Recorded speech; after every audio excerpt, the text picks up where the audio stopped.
ثم أنتم هؤلاء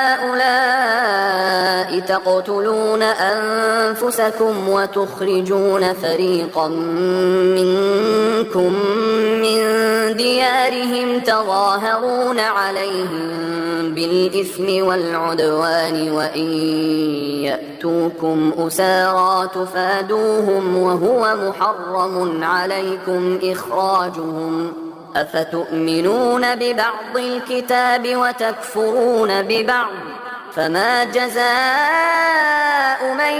يفعل ذلك منكم إلا خزي